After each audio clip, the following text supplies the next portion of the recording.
자, 오늘 성경 말씀의 요절 말씀이 참 중요한데요. 18절과 21절입니다. 그래서 여러분들이 그 말씀은 주님의 말씀이니까 여러분들이 줄을 쳐놓으시고 그리고 말씀을 들으시면 좋겠습니다. 자, 18절 보겠습니다.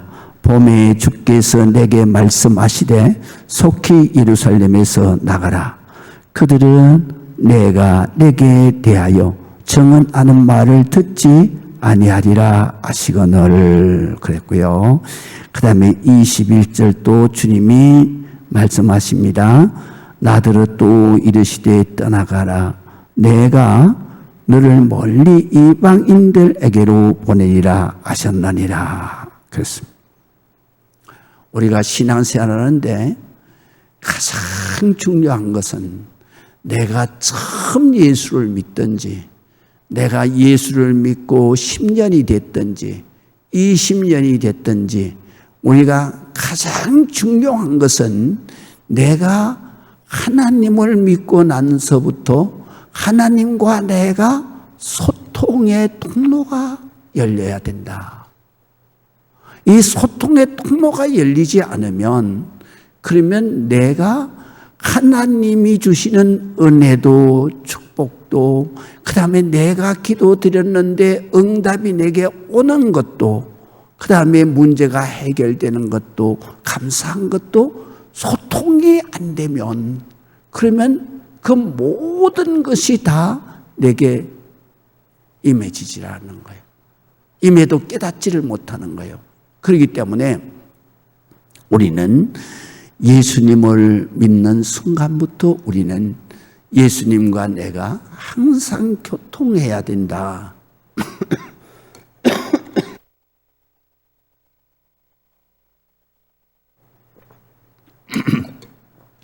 그 교통함은 그것은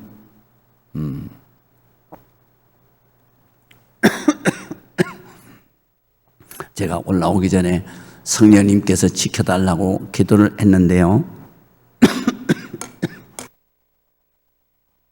따뜻한 물을 마셔야 돼요. 그런데 이게 따뜻한 물이 아니네.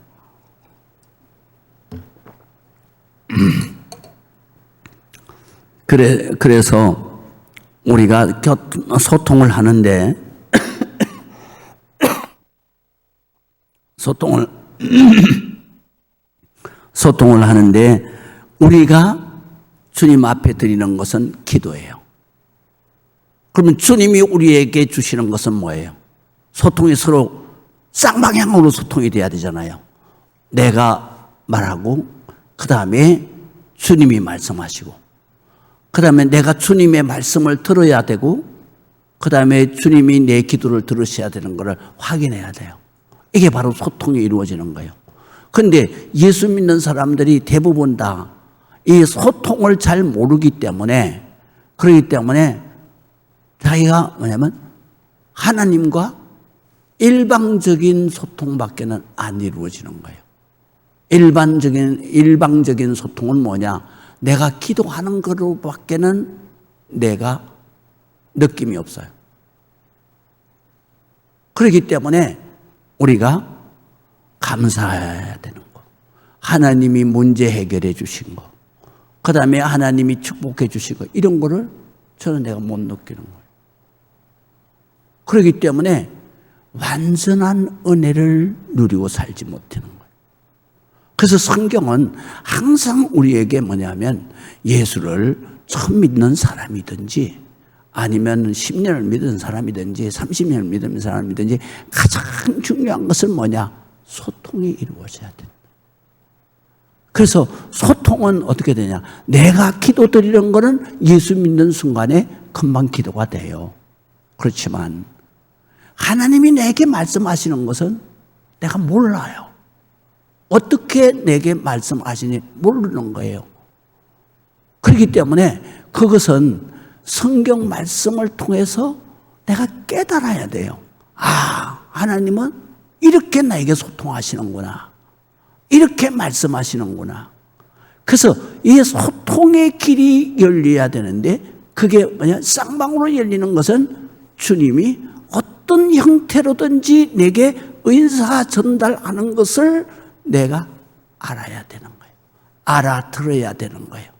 그래서 그것을 뭐라고 하냐? 성경에서는 주의 음성을 들으라는 거죠. 그런데 그것이 귀로만 들리는 게 아니라 하나님은 영이시기 때문에 여러 모양으로 우리에게 의사소통의 길을 여시고 의사를 우리에게 전달하는 거예요. 네가 이렇게 기도했는데 내가 이렇게 해야 된다라는 것을 의사 전달을 내게 해주시는 거예요. 그것이 바로 오늘 성경에 있는 말씀이에요. 그렇기 때문에 우리가 예수를 믿을 때 여러분 우리가 이걸 깨닫지 못하면 우리는 항상 하는 게 뭐냐? 바로 일방적인 소통밖에는 안 되는 거예요. 그렇기 때문에 우리의 삶 속에 뭐가 없어지느냐면 감사와 기쁨과 그 다음에 믿음으로 오는 평안이 없는 거예요. 왜냐하면 저쪽에서 하나님이 내게 말씀하시는 것을 내가 못 들으니까. 그러니까 내가 하나님 앞에 신앙생활을 하고 기도생활을 하지만 내가 기쁨이 없어요. 감사가 없어요. 그리고 항상 불안해요. 그래서 성경에 보게 되면 내가 하나님을 믿는 순간에 하나님은 소통의 길을 여시는 거예요. 그걸 우리가 바로 성경을 통해서 배워야 돼요.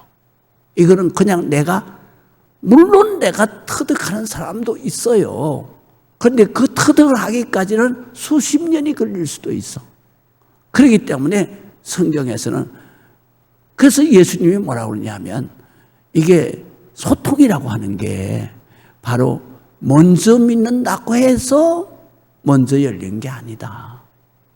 그래서 먼저 믿는 자가 나중에 소통될 수도 있고 또 나중에 믿는 자가 막바로 소통될 수도 있다. 먼저 될 수도 있다. 이 말씀이에요. 그렇기 때문에 우리가 예수를 믿고 나면 일단 내가 하나님과 내가 소통이 열려야 된다.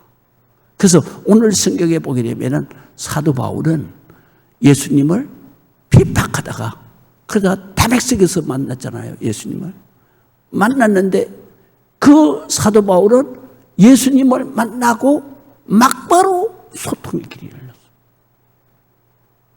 그러면서 그 소통의 길을 우리 모든 성도들에게 가르치고 있는 거예요.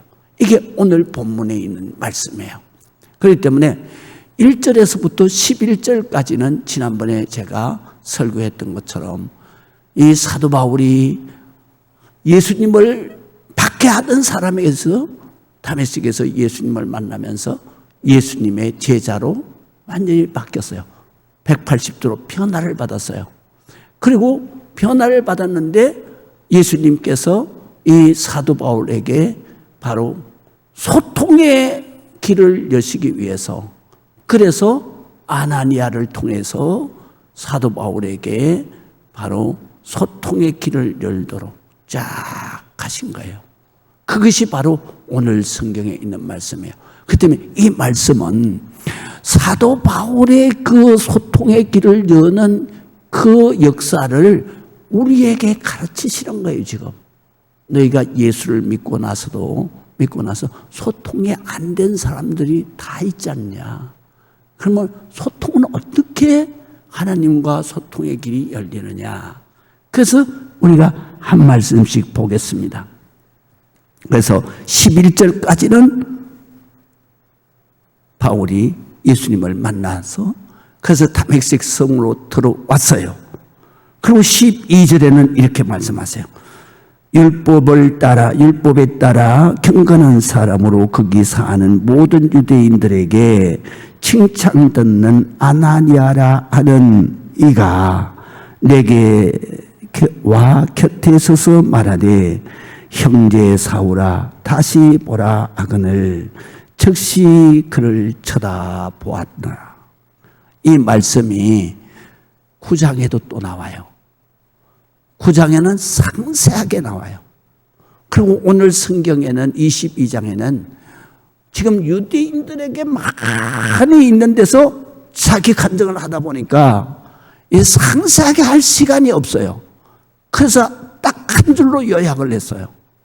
근데 그 말은 무슨 말이냐면, 내가 예수를 만나고 눈이 캄캄하게 되었는데, 그랬는데 그 다메섹 성에 정말로 기도를 많이 하는, 그래서 유대인들조차도 그를 칭찬하고 그를 존경하는 그러한 기도자가 있다. 그 사람이 누구냐? 아나니아다. 근데 그 아나니아가 내게 와서, 그래서 안수하면서 내게 뭐라고 말했냐? 바로 사울아, 다시 보라. 그 순간에 내 눈이 열리면서 바로 그 아나니아를 쳐다봤다. 그러는 거예요. 그래서 이 9장에는 어떻게 상세하게 나와 있냐면은 이렇게 나와 있습니다. 9장에 보면은 15절에서부터 쭉 나오는데, 이 바울이 다메섹에서 예수님을 만나고, 그래서 사울아 사울아 빛 가운데서 예수님이 말씀하시잖아요.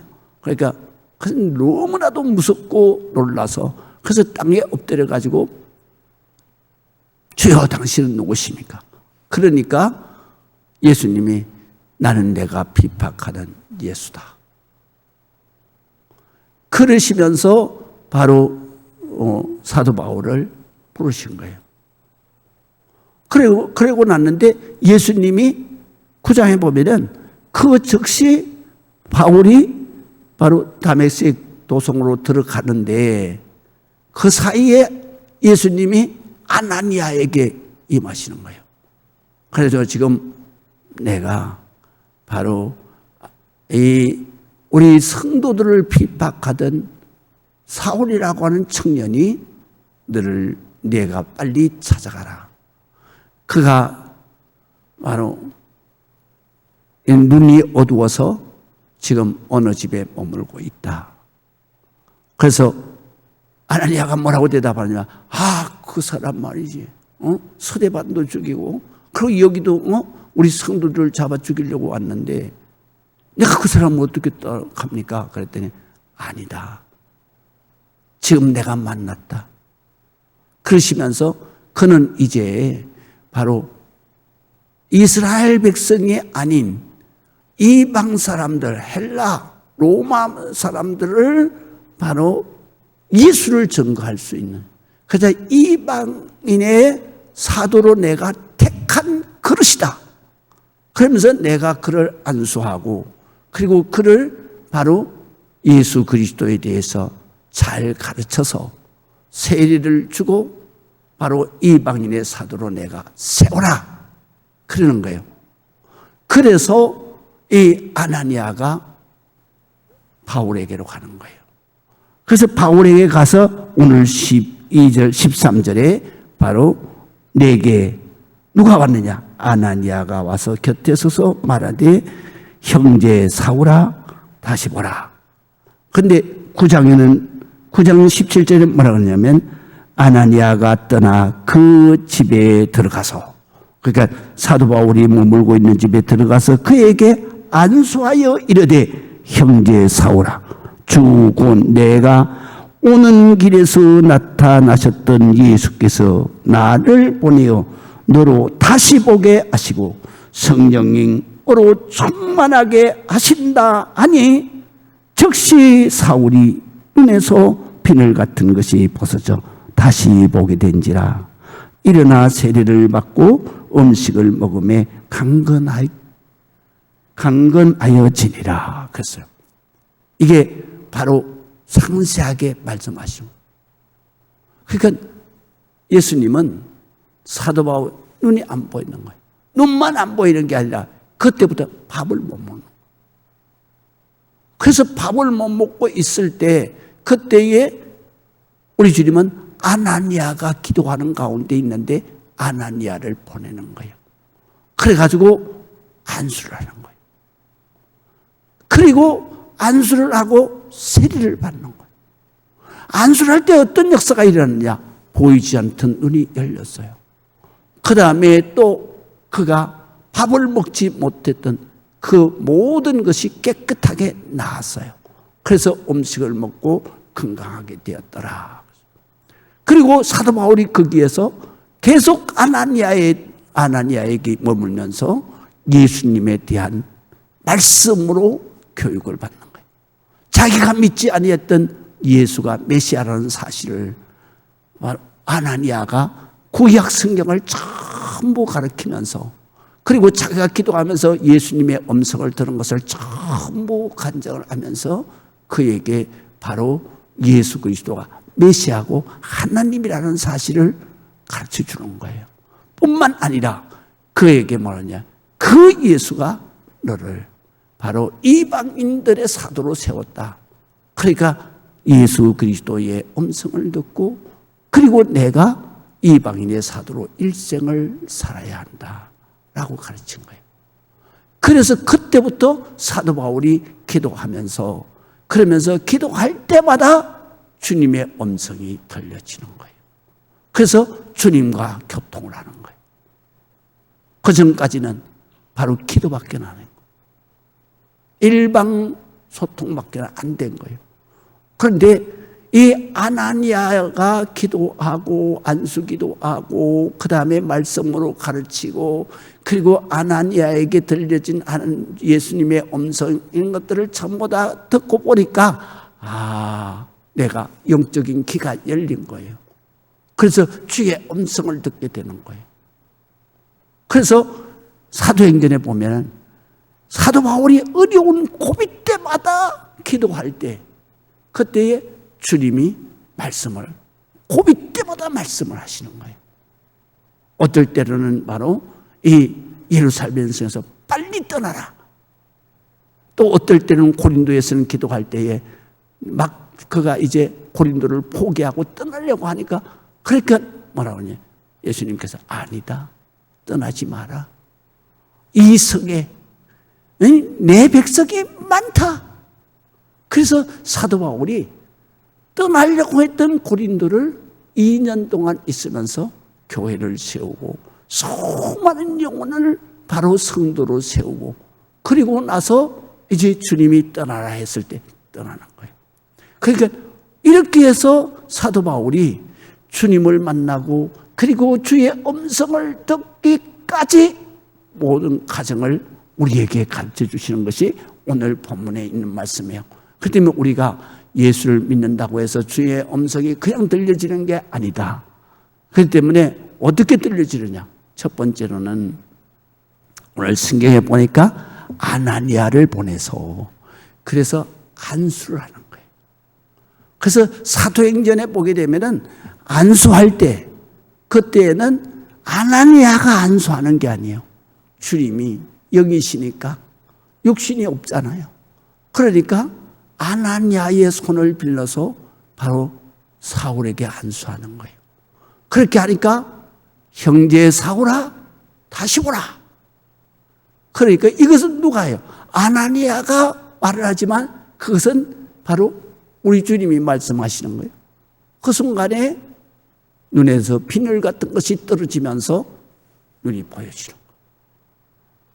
그뿐만 아니라 밥을 먹지 못하던 그 사람이 그 자리에서 깨끗하게 바로 또 이 밥을 먹지 못해서 나약했던 그것을 깨끗하게 치료가 되는 거예요. 이거를 딱 경험할 때 사도 바울이 뭘 깨달았냐면, 이건 아나니아가 하는 것이 아니라 주님이 지금 말씀하시고, 주님이 지금 아나니아의 입을 통해서 내게 말씀하시고, 그리고 또 주님이 또 아나니아의 손을 통해서 내게 안수하시고, 그래서 주님의 능력이 내게 해서 바로 모든 눈도 치료하시고 내 위도 치료하시고 다 치료하시는 거로구나 깨닫게 되는 거예요.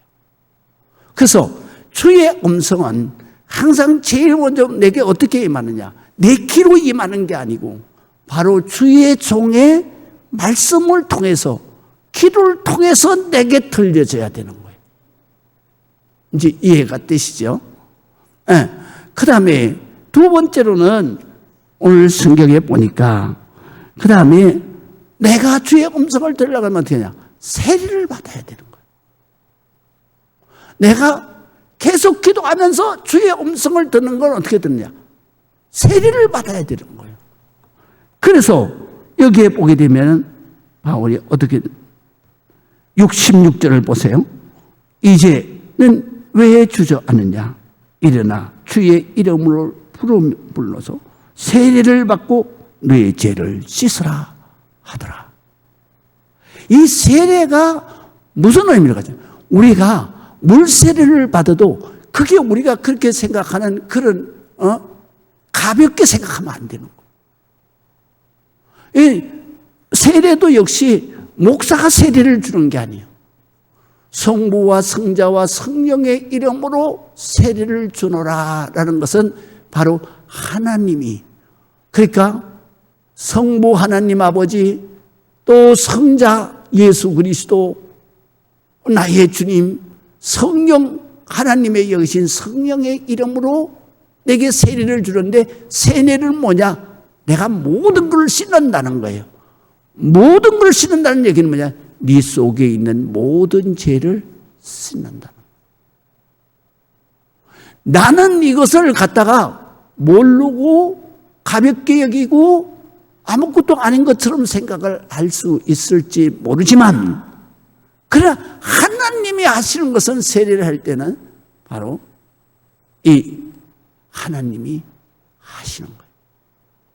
그래서 그 세례를 받으면 내가 지금까지 지었던 모든 죄가 다 씻음을 받는 거예요. 어떻게 씻음을 받아요? 주님이 십자가에 보여요. 다 씻은 거예요. 저는요, 내가 처음 예수 믿을 때 이거를 몰랐어요. 그래가지고 내가 군에서 은혜도 받고 막 성령 세례도 받고 막 그랬어요. 그랬는데 세례는 안 받았어요. 왜 세례를 안 받았냐면, 나는 정말로 아나니아처럼 능력 있는 목사님한테 가서 세례를 받아야 되겠다, 이렇게 생각을 했어요. 그래서 제대를 하고 났는데, 그랬는데 교회에서 나한테 집사 임명을 하려고 그러는 거예요. 그래서 내가 나한테 그러는 거예요. 세례 받았냐고.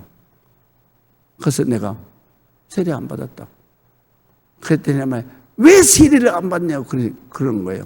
그래서 나는 아주 능력 있고 대단한 목사님한테 세례 받으려고 내가 안 받았다 그런 거예요. 그랬더니 목사님이 막 웃는 거예요. 무슨 그게 아니라고. 세례는 성경을 보라 그러면서 성경을 다 짚어서 얘기를 하시더라고요. 그래가지고 빌립이 그 에디오피아 칸다게 내시도 세례했잖냐. 아나니아가 사도 바울도 세례했잖냐. 세례는 바로 주의 종이 하지만, 그러나 그거는 예수님이 하시는 거다. 근데 그걸 왜 안 받았냐. 그래서 내가 성탄절에 세례를 받고, 그리고 그 다음에 내가 1년 지나서 집사 임명을 받았어요. 내가 그만큼 모르는 거죠. 성경에 대해서 모르는 거예요. 그런데 모르는 가운데서도 성령님이 나에게 성령 세례도 하시고 그랬는데, 그게 모르는 거예요. 모르니까 이 물세례를 그냥 인간적으로 생각한 거죠. 그래서 여러분들이 세례를 받으면 여러분들이 알든 모르든 여러분들은 이미 죄가 다 씻음을 받는 거예요. 그래서 세례라고 하는 것은 어떤 거냐? 바로 예수님과 내가 소통하는 길을 여는 거예요. 그래서 세례를 받고 나게 되면 죄가 다 씻어지잖아요. 그럴 때 뭐냐면 하나님의 여기신 성령이 내 안에 들어오시는 거예요. 그래서 내 안에 들어오신 성령님이 내 마음의 모든 생각과 내가 드리는 모든 기도를 성령님이 다 하시는 거예요. 그래서 내가 성전에서 엎드려서 기도하잖아요. 그러면 성령님이 다 하시는 거예요. 그래가지고 성령님이 하신다는 얘기는 누가 알아요? 하나님이 하시는 거예요. 그래서 바로 하나님이 그 기도 드릴 때마다 하나님이 그거는 말이야 이렇게 하는 거야. 그래서 계속해서 말씀을 하시는 거예요. 그런데 나는 그거를 모르기 때문에 말씀을 하시는데 요리로만 듣는 줄 알고 있었던 거예요. 그런데 그게 아니에요. 성경에 보니까 내가 예수 그리스도의 이름으로 기도하면 하나님이 즉시 시행한단 말이에요. 어떻게 즉시 시행해요? 네 안에 계시는 성령님이 들은 거예요. 그리고 즉시 시행을 하는데 어떻게 시행하느냐 하면 바로 결제를 내려주시는 거예요. 결제를. 그 결제를 내릴 때 우리가 직장생활 하다 보면 상사한테 결제를 카드를 올리면 그러면 결제를 딱 사장이 해주잖아요. 해주면 이거는 해주는 즉시 그것이 이루어지는 게 아니고 바로 결제를 해준다는 얘기는 내가 언젠가는 이거는 해결을 해준다라는 얘기잖아요. 그래서 결제를 받는 순간에 우리는 어떻게 하느냐? 아, 이건 다 끝났다. 그래서 마음이 편안하고 그리고 감사하고 그리고 기쁨이 나는 거예요. 우리가 기도할 때에 바로 그것이 바로 주의 음성으로 내게 오는 거예요. 내가 이렇게 기도를 했는데 우리 주님이 다 성령님을 통해서 적시하시잖아요. 그게 기도의 속도는 얼마나 빠르냐면 전기의 속도보다도 더 빠른 거예요. 저쪽에서 스위치 탁 켜는 순간에 딱 들어오는 것처럼 내 안에 계시는 성령님이 내가 기도하는 것을 소리 속도로 가는 게 아니라 바로 빛의 속도로 가는 거예요. 그래서 성경은 뭐라고 그러냐? 여러분들이 기도할 때에 방언으로 기도하기를 힘쓰라 그러잖아요. 방언으로 기도하는 것은 빛의 속도로 기도하는 거예요. 영적인 속도이기 때문에. 그래서 내가 기도하는 중에 벌써 하나님이 결제를 하시는 거예요. 그래가지고 기도를 하는데 벌써 하나님이 오케이 고쳐준다. 그렇기 때문에 기도하는 가운데서 갑자기 감사가 나오는 거예요. 주여 고쳐주신다고 허락을 하시는 거예요. 그러면 우리는 생각에 딱 고쳐주게 되면 안수받는 순간에 그냥 내가 그거 아니죠. 하나님께서 고쳐주실 때 바로 우리의 믿음을 보고 고쳐주시고 그 다음에 얼마나 사모하는가를 보고 고쳐주시고 그 다음에 그 모든 질병을 갖다가 주님께서 퇴치하시면서 그러면서 또 내가 또 건강이 회복되도록 하는 그러한 기간이 있는 거예요. 그런데 우리는 이걸 영적 진리를 잘 모르니까 그러니까 그냥 기도하면 응답받고 응답받으면 즉시 해결되고 도깨비 방망이로 생각하는 거예요. 항상 하나님을. 하나님 앞에 기도하는 건 도깨비 방망이가 아니에요. 그것이 내가 신앙생활 하면서 평생 그걸 깨달은 거예요. 도깨비 방망이가 절대로 아니에요. 제가 빚 때문에 개포동에서 막 24명한테 쫓겨가지고 그래가지고 주일날 설교하고 나면 월요일날 기도원으로 산으로 도망가고 그래가지고 토요일날 내려오고 하는데 도저히 그때는 못 견디겠어. 그래가지고 유서를 써놓고 그리고 내가 저 삼각산 능력봉 꼭대기에 올라갔어요. 거기 올라가는데 얼마나 험하냐면 바로 3시간 올라가는데 너무너무 힘든 코스예요. 근데 거기에 올라가가지고 그래가지고 방석바위에 앉아가지고 그 밑으로 바로 한 30길 되는 낭떠러지인데 거기에서 하나님 내가 여기서 떨어져 죽으면 자살하니까 지옥 가니까 그러니까 하나님 나 여기 기도하다가 그냥 힘이 없어서 그냥 폭 쓰러지면 떨어져서 그냥 나 죽게 해주세요. 천국 가게 해줘요. 그리고 기도를 했어요. 그래서 3일을 기도하는데 주님이 어떻게 말씀하시냐면 이러는 거예요. 밥 먹어라. 이러시는 거예요. 그래서 못 먹어요. 그랬더니 왜 못 먹어? 그러게 아이고 내가 빚 때문에 내가 죽게 생겼는데요. 내가 어떻게 밥을 먹어요? 그럴 때 하는 말이 거기에 대해서 말씀을 안 하시고 뭐라고 하냐면 네 몸이 누구 거냐 이렇게 물으시는 거예요. 그래서 내가 그것도 뭐 요리를 들리는 게 아니라 마음에 그래서 내가 하나님 거죠. 하나님의 성전이잖아요. 그럴 때 하는 말이 그런데 왜 네 마음대로 해? 그래서 내가 말을 못했잖아요. 그랬는데 기도를 하고 조금 있으니까 여전도 세 사람이 올라오는 거예요. 그 꼭대기에 사람도 안 올라오는 데인데 올라가서 나를 보더니 야, 젊은 전도사가 여기에서 금식하네 그래가면서 이제 자기네들이 나보고 설교를 해달라는 거예요. 예배를 보는데. 그래서 내가 여자 전도사 3명을 놓고 이제 설교를 했어요. 그때 전도사님 누구냐면 최정자, 김정자, 그 다음에 또 김정영, 그렇게 3분이서 신학교 동기예요. 그래가지고 거기에서 한 달에 한 번씩 만나가지고 기도하는 데가 바로 내가 기도하는 그 방석바위예요. 그래서 하더니 전도사님은 여기에서 왜 금식을 하냐, 이 험한 산 꼭대기에서 이거 죽으려고 왜 금식하냐. 그래서 내가 그 이제 얘기를 쫙 했어. 그랬더니 이 기도하는 그 전도사님들이 나보고 이런 거예요. 안수기도 좀 해달라는 거예요. 그래서 내가 내가 무슨 안수기도를 하냐, 지금 금식이 아니라 죽게 생겼는데 그랬다는 말이 그 전도사님들이 뭐라 그러냐면 전도사님은 그 물건의 축복이 있다는 거예요. 자기가 보니까. 그래가지고 기도해달라는 거예요. 그리고 전도사님은 앞으로 목회하게 되면 성도들을 안수하면은 성도들의 사업이 잘 되는 물건 축복을 가지고 있다는 거예요. 난 그건 몰랐어요. 그리고 또 전도사님들이 그렇게 말하길래 내가 아이고 뭐 전도사님들이 그 생각하는 거겠지 이렇게 했어요. 그랬는데 그게 전도사님을 통해서 내게 들려주시는 말씀이에요.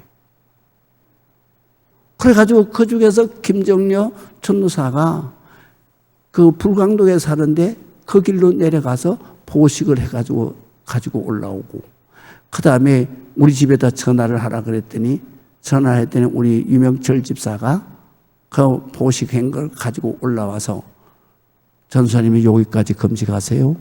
그 다음에 내가 금식하겠습니다. 그리고 유명철 집사가 금식을 대신하고, 그리고 내가 거기 보식을 해서 내려왔어.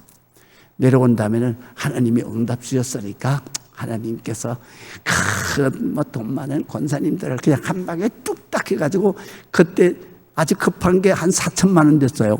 근데 그 빚을 한 방에 해결해 주실 것이다. 그리고 그냥 막 기도를 하는데, 그러면 새벽마다 기도하다가 또 낮에 기도하다가 그러다가 헌금함만 계속 열어보는 거예요. 근데 뭐가 있어요? 아무것도 없죠.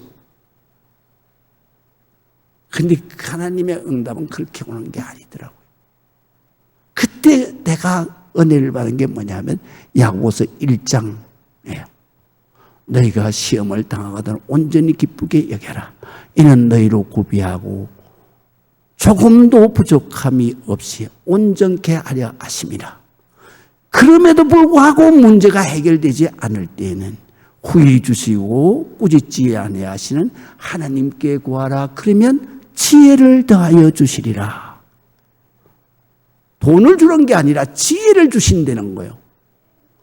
그래가지고 제가 그 유치원을 바로 친구 누나한테 남겨주면서 그 유치원을 친구 누나한테 남겨주는데, 그 친구 누나가 이 큰 유치원을 인수를 받으려니까 얼마나 힘들겠어요. 그래가지고 가로해가지고 개봉동에 있는 병원에 입원해 있어요. 거기에서 가가지고 내가 이자 내는 급하니까 400만 원만 빌려달라고 그 말을 하려고 갔어. 그랬더니 그분도 집사님인데 뭐라 그러냐면, 참 전도사님 앞뒤가 꼭 막혔네요.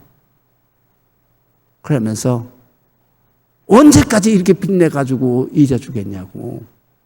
그러면서 내가 해결할 테니까, 그럴 테니까 그 빚쟁이 다 모으라는 거예요. 그래서 빚쟁이를 다 모았죠.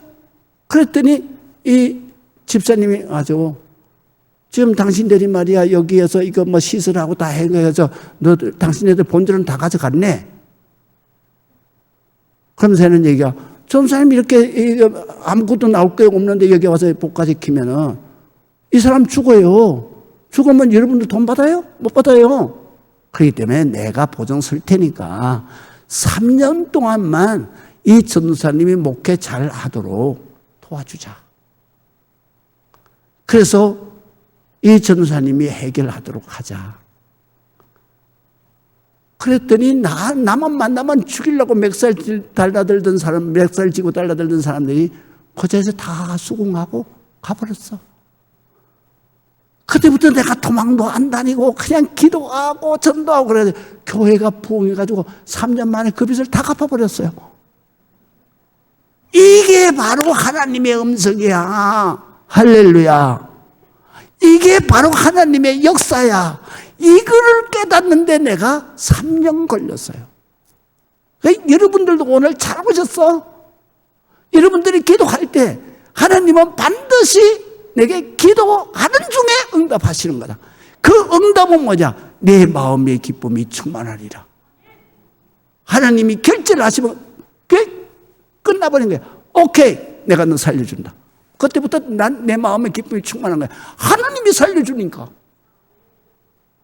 그래서 그때부터 내가 스트레스를 받는 게 아니라 바로 기쁨을 가지고 기도하면서 하나님이 치료하시는 거야. 응? 내 문제가 해결이 안 됐을 때 하나님이 해결해 주시겠다. 그러면 하나님이 어떻게 해결해 주시느냐? 지혜를 나한테 준다. 그래서 해결이 되는 거야. 그 해결이 되는 동안은 기간이 있는 거예요. 그 기간 동안에 우리가 하나님의 응답을 받지 않으면 계속해서 불안한 상태에서 하나님 언제 주실 거예요? 언제 주실 거예요? 이렇게 기도하잖아. 근데 하나님을 듣는 사람, 소통이 쌍방으로 이루어지는 기도자는 어떠냐? 바로 기도하는 순간에 하나님이 이렇게 할 것이다 라고 내게 주신단 말이에요. 그러면 내가 그때부터는 뭐냐? 감사합니다로 기도하는 거야. 감사합니다. 감사합니다. 그럴 때 하나님이 바로 돕는 천사를 다 동원해서 해결해 주시는 거예요. 할렐루야. 그래서 우리는 주의 음성을 들어야 된다 이거야. 이거는 누구에게나 주님, 그러니까 누구에게든지 세례를 받은 사람은 반드시 주의 음성을 듣게 돼 있다.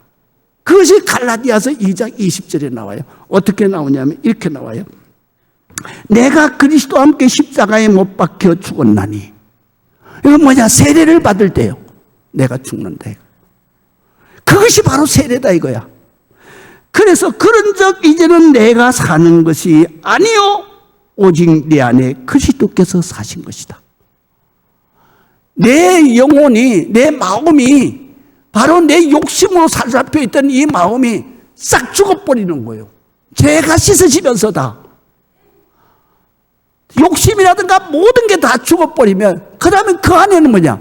선한 영이신 성령님, 하나님의 영이 내게 들어오시는 거예요. 그렇기 때문에 그리스도가 내 안에 들어와 사시는 거예요.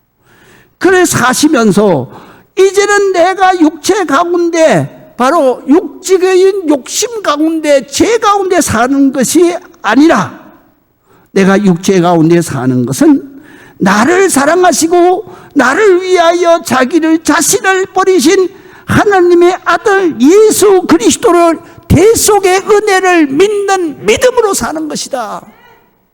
그 믿음으로 사는데 그분이 바로 내 안에 들어와 사신 그리스도인데 그분이 무엇으로 들어와? 성령으로 내 안에 들어와. 그래서 내가 기도할 때마다 성령님은 다 들으시는 거예요. 그래서 하나님이 다 들으시는 거예요. 그래서 이건 내가 고쳐주겠다. 오케이. 그럼 그걸 고치. 그때부터 우리 기도는 달라지는 거예요. 어떻게 하면 고쳐주세요가 아니라 바로 뭐냐? 감사합니다. 주여 감사합니다. 고쳐주셔서 감사합니다. 그래서 불안했던 심령이 평안해지고 그 다음에 슬프고 고통스러웠던 심령이 그 기쁨으로 충만해지는 거예요. 그러면 하나님의 그 치유의 역사, 하나님의 해결의 역사는 급속도로 빨라지는 거예요. 마지막으로 오늘 성경에 보게 되면 이렇게 말씀하세요. 이렇게 해서 사도 바울이 바로 기도하고 주의 음성을 듣는데, 그런데 19절에 우리가 보시겠습니다. 내가 말하기를 주여, 내가 주를 믿는 사람들을 가두고 또 각 회당에서 때리고 또 주의 증인 스데반을 피 흘릴 때 내가 그 곁에 서서 찬성하고 그 죽이는 사람들의 우통 벗은 옷을 지켜 그리고 그냥 돌로 쳐 죽이라고 그렇게 선동했던 그것을 그들도 압니다. 유대인들도 압니다. 나 이렇게 죄가 많은 사람인데 그 사람들도 압니다. 그랬더니 나더러 또 이르시되 누가? 예수님이 21절에 뭐라고 하냐면 피를 흘릴 때 21절에 나더러 또 이르시되 떠나가라. 내가 너를 멀리 이방인에게로 보내리라. 여기에서 보면 내가 이렇게 죄인인데 어떻게 내가 이방인에 사도록 하겠습니까? 그 말이거든요. 그랬더니 예수님이 거기에서 말씀. 내 죄가 다 끝났다 이거야. 그렇기 때문에 너는 이제 이방인에게로 가서 복음을 전하는 것이다. 믿으시면 아멘. 그래서 우리가 히브리서 10장 22절에 보면 히브리서 8장 12절에 보면 내가 그들의 불의를 긍휼히 여기고 그들의 죄를 다시 기억하지 아니하리라 하셨느니라. 언제? 내가 세례 받을 때. 언제? 내가 회개 기도할 때. 다시는 기억하지 않아. 그래서 사도 바울이 내가 죄인인데 어떻게 이방 사람에게로 갑니까? 그럴 때 걱정하지 마. 다 씻었잖아. 다시는 내가 기억하지 않아. 너는 이방인에로 가서 복음을 전해라. 우리는 예수 믿는 것도 중요해. 기도하는 것도 중요해. 그래 여러분들의 일방소통을 하기 때문에 은혜가 없어. 감사가 없어. 저쪽에서 주의 음성이 들려줘야 내가 감사하고 평안하고 그리고 기쁨이 충만해지는 거예요. 그럴 때 여러분의 삶에 은혜로 성령으로 축복으로 충만하게 되는 거예요. 그래서 우리는 매일 주님 앞에 주의 음성을 듣고 살아야 된다. 기도하시겠습니다.